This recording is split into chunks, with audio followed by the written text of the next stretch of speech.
On va retrouver tout de suite Jean-Paul Gaultier sur les planches.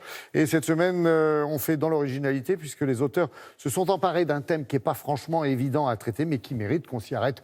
Bonjour Jean-Paul, Jean-Philippe. Bonjour, c'est une pièce pleine d'humour qui aborde un sujet presque tabou que je vous emmène découvrir aujourd'hui avec cette comédie coécrite par une femme, Alexandra Sismondi, et puis un homme, Alex Good, également metteur en scène de ce spectacle musico-théâtral. Christine Cangian, Dominique Magloire, Marion Posta et Marianne Vig en sont les têtes d'affiche. Son titre parle de lui-même puisque c'est ménopause. Si un train peut en cacher un autre, les effets secondaires aussi. C'est à cause de ta quantité d'hormones ovariennes qui diminue de façon drastique. Or, ce sont elles qui interviennent dans la régulation de la température de ton corps. Waouh! J'ai joué dans Grey's Anatomy. C'est l'histoire de 4 femmes. Il y a une chef d'entreprise, une baba cool un peu hystérique, ou c'est toi la chef d'entreprise, une mère de famille et une star, une actrice qui arrive sur la cinquantaine. Et elles n'ont rien en commun si ce n'est une chose, c'est ce que vit la moitié de l'humanité, la ménopause. Et ça va nous permettre de découvrir un petit peu tout ce qui se passe dans cette magnifique période de la vie d'une femme. Oui, presque tout, oh, quasiment tout.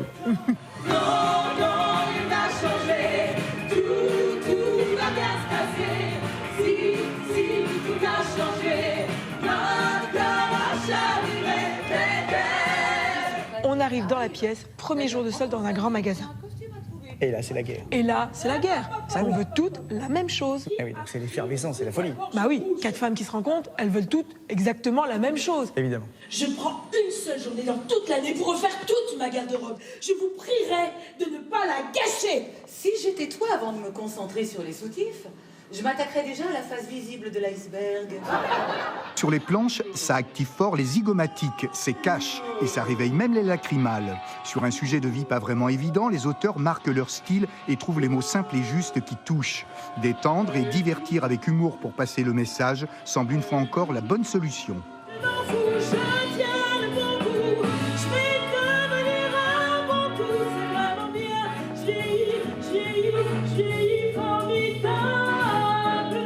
On parle enfin d'une chose dont on ne parle jamais, la ménopause. C'est-à-dire ce changement où elle devient une femme tout aussi importante mais moins portante.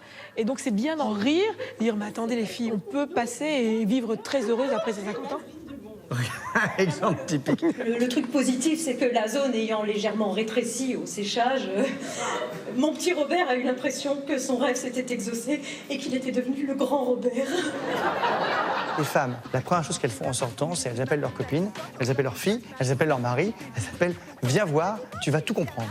On veut créer une espèce de fête qui fait que les femmes et les hommes qui ressortent de là ressortent heureux. Oui. Bah oui. Se verra pour nos 50 ans sur les marches de la place des vieilles dames.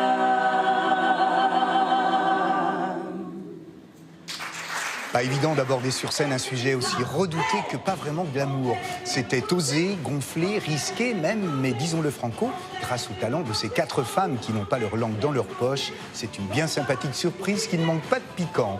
Musique, livret, chansons font de Ménopause un bien sympathique divertissement sans tabou, à voir entre copines, copains ou en couple même, selon l'humeur du soir.